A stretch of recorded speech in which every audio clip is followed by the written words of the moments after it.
बड़ी खबर, टीएमसी नेता कुणाल घोष का भी बयान आया है। हमने धरना खत्म कर दिया है। कुणाल घोष ने कहा है बिना पूर्व सूचना के कोई भी स्ट्रांग रूम में नहीं जाएगा, ये कहना है कुणाल घोष का। अब ये देखिए, अचानक से ये टर्न अराउंड है। विकास चंद्र अब जुड़ चुके हैं और अपडेट भी हम उनसे लेंगे। विकास, अचानक से ये टर्न अराउंड, बिना सूचना कोई स्ट्रांग रूम में नहीं मूवमेंट होगा और अचानक से धरना खत्म, इतने शोर शराबे के बाद, जबकि यही बात तो इलेक्शन कमीशन कह रहा था। देखिए, उसी का एक्सटेंशन है। आप देखिए, चुनाव के पहले से टीएमसी के निशाने कमीशन है। इलेक्शन कमीशन टीएमसी वाले इलेक्शन बात पर टीएमसी में कभी भरोसा नहीं हुआ कि टीएमसी जो इलेक्शन कमीशन हो एक संवैधानिक संस्था है, वो निर्वाचन करता है। जो 50 साल का बंगाल में इतिहास टूटा है, चुनाव होता रहा है, आज तक इस बार बिल्कुल शांतिपूर्ण ढंग से मतदान हुआ, जिसकी वजह से इतना गया। ये सब लोगों को दिखाई दे रहा है। टीएमसी के लोग शायद जितना वो समझना नहीं चाहते, शायद अब उनको ये समझ में आ गया कि स्ट्रांग रूम की व्यवस्था क्या है, स्ट्रांग रूम अगर कोई जाता है तो कैसे जाता है, उसके नियम और कानून क्या है, बैलेट बॉक्स जो होता है, जो पोस्टल बैलेट होता है, उसको रखने का तरीका क्या है, ईवीएम जहाँ पर रखे जाते हैं वो किस तरीके से रखे जाते हैं और किस उसकी होती है। तो मुझे लगता है कि शायद इस हंगामा और धरना के बाद उनको समझ में आएगा और एक माहौल बनाने की कोशिश टीएमसी की तरफ से मुझे अधिक जान पड़ता है कि आप देखें कि मुझे बिल्कुल आश्चर्य नहीं हो रहा है कि टीएमसी के लोग ऐसा कर रहे हैं, क्योंकि पिछली बार भी किए थे, जो शुरू से चुनाव आयोग पर आरोप लगा। अच्छा विकास, मैं आपको रोक रहा हूं। एक बार टीएमसी के नेता कुणाल घोष ने क्या कुछ कहा है, दर्शकों को वो सुनवा दे, वापस फिर मैं आपके पास आऊंगा। वापस जा रहे हैं आप लोग? धरना कॉल ऑफ हो गया? हाँ, धरना कॉल ऑफ हो गया। हाँ। वापस जा रहे हैं आप लोग? धरना कॉल ऑफ हो गया? हाँ, धरना कॉल ऑफ हो गया। ममता दीदी नहीं आ रही है, सोल्यूशन क्या निकला और क्या कल भी कंटिन्यू रखेंगे? कोई आपकी छोटी टीम बैठेगी? हमारा टीम पूरा मॉनिटर करेगा। अब देखिए, आपने कुणाल घोष को सुना। अभी थोड़ी देर पहले हम लगातार एक तस्वीर आपको दिखा रहे थे जिसमें कुणाल घोष आपको स्पष्ट तौर पर नजर आ रहे थे, जिसमें वो शोर मचा रहे थे, प्रोटेस्ट कर रहे थे, नाराजगी व्यक्त कर रहे थे, गुस्से का इजहार कर रहे थे। ये देखिए, ये वो तस्वीर जिसमें कुणाल घोष आपको नजर आ रहे हैं और उस वक्त वो ये आरोप लगा रहे थे कि उन्होंने किसी तरह की मूवमेंट देखी है जिसमें वो ईवीएम से छेड़छाड़ होने का दावा कर रहे थे। उनकी तरफ से ये कहा जा रहा था कि स्ट्रांग रूम में कोई घुसा है और बीजेपी बार बार इसे निराधार बता रही थी। संजय सिंह भी हमारे साथ जुड़ चुके हैं, बीजेपी नेता हैं पश्चिम बंगाल से। संजय जी, ये क्या चल रहा है? एक तरफ ये आरोप लगाना कि आप लोग ईवीएम से छेड़छाड़ कर रहे हैं, दूसरी तरफ धरना के लिए पूरे कार्यकर्ताओं को बुला लेना और अब कहना कि धरना खत्म हो गया। असल में तृणमूल पार्टी पूरी झूठी पार्टी है। जो पार्टी इसी ईवीएम से 3 बार वो मुख्यमंत्री बनी है, उसी ईवीएम पर आज वो प्रश्न चिन्ह उठा रही है।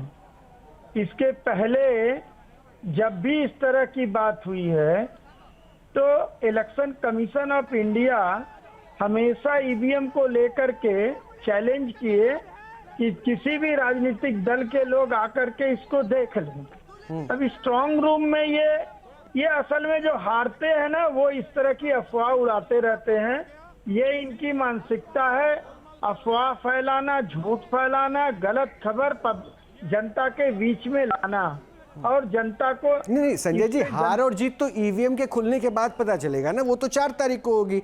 लेकिन उससे उनको क्या फायदा होने वाला है अगर सड़कों पे ये हंगामा करें और कहें कि ईवीएम के साथ छेड़छाड़ हो रहा है? ये अगर इतना ये सब करेंगी तो जब वो हारेंगी तो वो ईवीएम पर ठीकरा फिर फोड़ेंगी कि इस तरह से काम हुआ।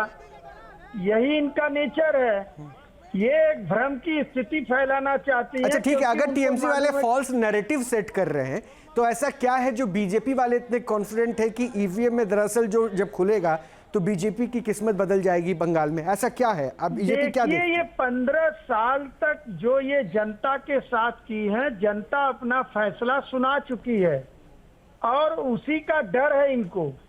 अब ये जितना भी करें, जिसके ऊपर भी ये ठीकरा फोड़े, इससे कुछ होने वाला नहीं है। पश्चिम बंगाल की जनता जो है वो सही जगह पर बटन दबा दी है। अब कुछ होने वाला नहीं है। ये पैरामिलिट्री फोर्स को दोषी ठहराएंगी, ये ईवीएम को दोषी ठहराएंगी, बाद में ये प्रधानमंत्री जी और अमित शाह जी को दोषी ठहराएंगी। यही इनका मूल मकसद है जनता पश्चिम बंगाल की इनको जवाब दे चुकी है। लेकिन देखिए, एक बात तो जो नेचुरल फैक्ट है, जो सच्चाई है, वो ये कि बंगाल के बारे में कहा गया कि चुनाव में रक्त रंजित चुनाव होता था, यानी वहाँ पर खून बहता था, हंगामा होता था, बूथ लूटे जाते थे। हालांकि मैंने भी कई इलेक्शंस कवर किए हैं बंगाल में, और मैंने भी देखा कि किस तरह से नेताओं की गाड़ियों पे पत्थरबाजी हुए, सब कुछ हुआ। इस बार ये ज़रूर था कि सिक्योरिटी बहुत टाइट थी। अब देखिए आरोप क्या लगा, सिक्योरिटी टाइट थी, सुरक्षा व्यवस्था चुस्त दुरुस्त थे, तो इसकी वजह ये बताई जा रही है कि बीजेपी वाले दरअसल वहाँ पे बूथ मैनेज कर रहे हैं। इन आरोपों में कहाँ दम दिखा, और क्या वाकई वोटर इससे इन्फ्लुएंस हो रहा था? देखिए, पश्चिम बंगाल में जितने भी चुनाव हुए हैं, पंचायत चुनाव से लेकर के नगर पालिका का चुनाव और उसके बाद में विधानसभा और लोकसभा के चुनाव, इसमें आपको खून तो हमेशा, हमारे कितने कार्यकर्ता, सैकड़ों कार्यकर्ता हमारे इसमें शहीद हुए हैं इसी चुनाव में। अब जब चुनाव आयोग के द्वारा इतनी अच्छी सुविधा के साथ सभी जनता अपना वोट दे रही है जाकर के, और खुशी खुशी अपने घर आ रही हैं, इनके जो गुंडे हैं वो अब कुछ कर नहीं पा रहे हैं। ऐसी अराजकता का माहौल ये फैला करके रखती थी कि लोग वोट देने नहीं जाते थे। आज बम्पर वोटिंग हो रही है। आज किसी किसी जिले में 96%, 96.5% वोटिंग हो रही है। पूरा चुनाव देख लीजिए तो 92% वोटिंग हुई है। इससे ये दहशत में है। अब इनका कुछ यहाँ पर चला नहीं, इनके गुंडे किसी को रोक पाए नहीं, ये कोई विक्टिम कार्ड नहीं खेल पाए। यही बात तो वो भी कह रहे हैं कि दरअसल जो चला है वो बीजेपी वालों का चला है। एसआईआर करवा के वोटर्स को डराया गया, उनके नाम कटवा दिए गए, और यही नाराजगी थी, इसलिए वो पूरे मास के साथ इस बार वोट डालने आए हैं। जो देश के कहीं किसी भी कोने में रहता था वो सब वोट डालने आया बीजेपी के खिलाफ, ये वो कह रहे हैं। देखिए, आपको एक बात बता दें, कोई बीजेपी का नैरेटिव नहीं है। एसआईआर से हम लोगों ने एक बात कहा था कि पूरे बंगाल में जो लोग मृत वोटर हैं, जो लोग यहाँ से चले गए हैं, और हमारे देश के जो वोटर नहीं हैं, उनका नाम इसमें से निकाल दिया जाए। जो यहाँ के भारतीय मुसलमान हैं, जो हिंदू हैं, उनका नाम वोटर लिस्ट में रहना चाहिए। हम लोगों ने वोटर लिस्ट का शुद्धिकरण का मांग किया था कि वोटर लिस्ट सही हो, सही मतदाता आएंगे तो सही सरकार चुनेंगे, ये हमारा नारा था। और ये इसको पूरे जनता को बरगलाई। एसआईआर के मुद्दे पर हाई कोर्ट से लेके सुप्रीम कोर्ट और सड़क तक ये घूमी। ये एक नैरेटिव सेट कर रही थी, लेकिन जनता इसको समझ गई। कई वीडियो ऑफिस के पास आगजनी भी हुई, कई जगह वीडियो ऑफिस घिराव हुआ, इनके एमएलए तोड़फोड़ करते हुए, वीडियो को, एसडीओ को धमकाते हुए पाए गए। लेकिन लास्ट में ये हुआ कि यहाँ के संजय जी, आप मेरे साथ बने रहिएगा, एक बड़ी अपडेट मिल रही है बंगाल से ही, ये एक बार बता दें दर्शकों को, वापस मैं आपके पास आऊंगा।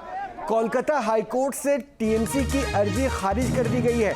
राज्य कर्मचारियों को मतगणना से बाहर रखने का आरोप लगाया गया था। कोलकाता हाईकोर्ट ने अंतरिम राहत देने से इनकार कर दिया है।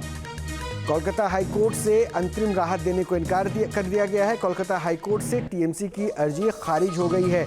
राज्य कर्मचारियों को मतगणना से बाहर रखने का आरोप लगाया गया था। संजय सिंह,